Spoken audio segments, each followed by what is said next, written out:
You win in business ultimately by, do you find the best people?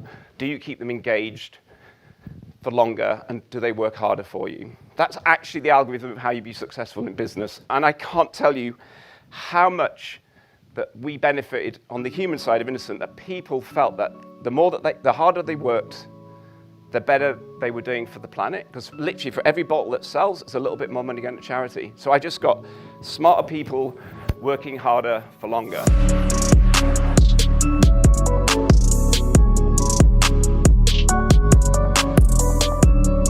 So my background is I set up Innocent with my two best friends. From the beginning, we set out, we talked about we wanted to sort of just sand off the rough edges of capitalism. That was about making sure that everything that we made was good, that it was made in a sustainable way, that all the employees were treated as and made shareholders, and that we redistributed some of the profits. Over the course, actually, of us running the business, we gave 60% of our net profits to charity, but we made an ongoing commitment of a minimum of 10% each year. It still allowed us to sell our business to Coca-Cola for 3/4 of a unicorn. So I don't say that to show off, I say that to show that we believe there is profit in ethics, and we wanted Innocent to be a case study of that. Everyone got rich, especially us, but we still gave away 60% of the net profits to charity. Mainly because, of course, corporations, they really value growth and volume. That's what they're buying into, and if you're showing that kind of trajectory, then you're going to get well rewarded for that. I have then, since then, in addition to chairing the Innocent Foundation, which redistributes some of that money, I have my own personal foundation, and then I've worked with 60 different charities over the last 20 years. And I just wanted to share sort of 3 insights I've had from being an investor, an entrepreneur, a philanthropist. The first is, in my opinion, and I think you guys already know this is why you've signed up to be pledgers, it's going to be the most effective thing you can ever do with money. I had a guy come to us recently. He had a problem he wanted to help solve, which is that 5 million children die each year from acute malnutrition. He said, I actually know how to hack the current system and to stop that happening, but no one will give me the money for the trial. He said, everyone tells me that I should be trying to sort of tackle the underlying sort of problem, not the current symptoms. To which he said, I would say, yeah, but I get that, and we will. But in the meantime, can we just stop the kids dying? Now, at that point, that was when we wrote the check that he asked for £250,000. He took that £250,000, he ran his pilot in one area of Mali, one of the most affected countries in the world. The data that he got, in terms of the efficacy of the new program, was so stunning, it within 3 months become the way that the Malinese government treated it nationally. 8 weeks ago, it was adopted as the new way for the United Nations to tackle acute malnutrition. That's from one guy on one check for $250,000. It's now become the new global standard for how kids are going to be prevented from dying from malnutrition. That same 250 is, by the way, is the average check size that our average portfolio company is spending on Facebook adverts each month. I've got no problem with that. I love Facebook, it's really helpful. It's just that with a gross margin of 88%, that's about £200,000 per month going to Mark Zuckerberg. So that's a Ferrari a month for Zuckerberg, and I think he's okay, he's covered, right? He's fine, he's okay. So it's just a really brilliant, effective thing. There's a guy over there in the purple jumper called Alexander. He runs a thing called the African Prisons Project. If you give him the same money that you would spend on a VIP table in Passion nightclub in Ibiza, which is basically my unit of sort of financial management that I use, which says a lot more about me than him.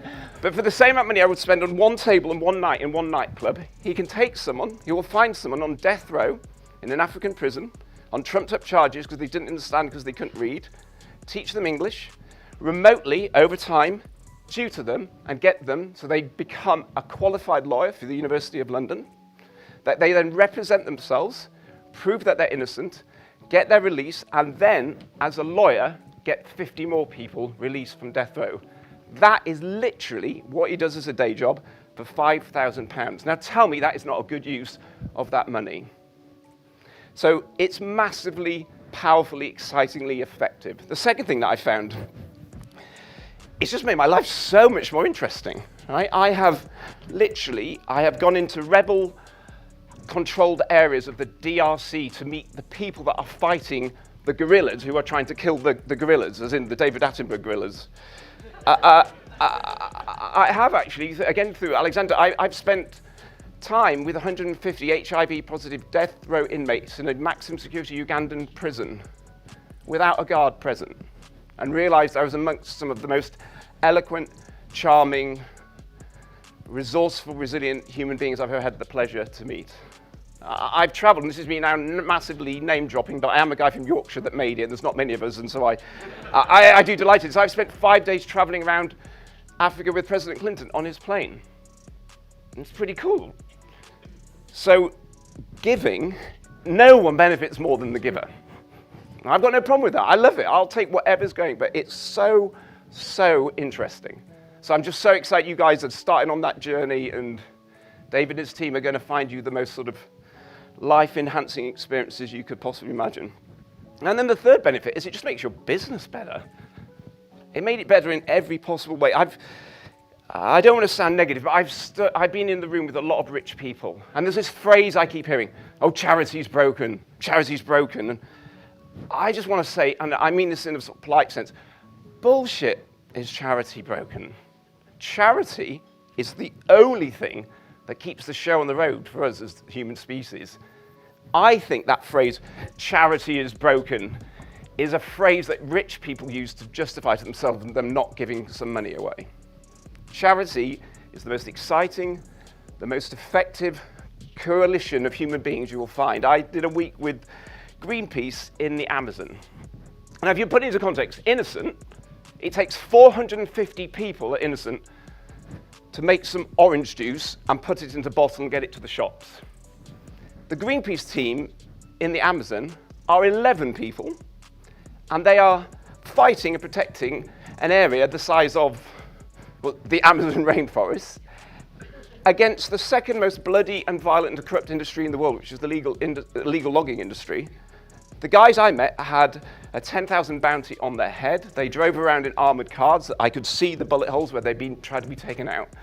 They're fighting unbelievable darkness and power, and there's only 11 of them. And while they're probably not actually winning, they're sure as hell not losing, and they're turning the corner. So you get a sense of how unbelievably effective charity as an organization be, which you can, of course, then steal all the good bits and bring it back to your business. Secondly, and I guess a more positive thing, I know, as you know, that you win in business ultimately by, do you find the best people?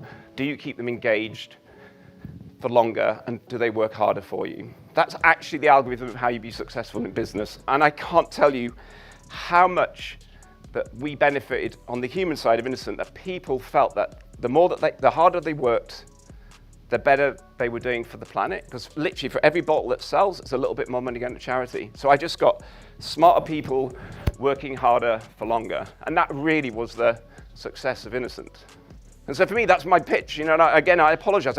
I know I am literally preaching to the converted. But it makes your own life better. It makes our businesses better. If we do it right, it's going to make the world a bit better. So it's just like, great, let's just do it with as big and as a happy, joyful heart as possible, and tell as many people and get as many people to join us in doing so. The final insight, again, which is an obvious one, but you do have to approach it as an investor, right? I mean, I invest. I invest in charities, I invest in businesses. Totally the same skill set. You're looking for exceptional people that have got a great idea, that have got a plan that if it works is truly scalable. And there's all the gubbins that come with it. You've got to filter through all the applications. You've got to do the due diligence. You've got to do the assessment and make sure it's effective and make sure that everything checks out and make sure that they perform. All of which I put in a box marked really boring, but like super important. And like I'm blessed in my business life that I have people that are great and love doing that. I'm blessed to know these guys at Founders Pledge. That's literally what they do. They do the analysis, the filtering, the sorting, in line with the things that you have as your own personal and family's goals and interests and things you connect with. They basically do brilliantly to a world-class level the stuff that is totally essential, but I think is also a little bit dull. And then you walk in and you just do the very best bits of the very best bit. So that's my pitch, that's my experience. I'm doing it more than ever. I have a personal goal, which is to get rich and to die poor. I've done the first half, I'm now focusing on the second half. Please join me. Thank you.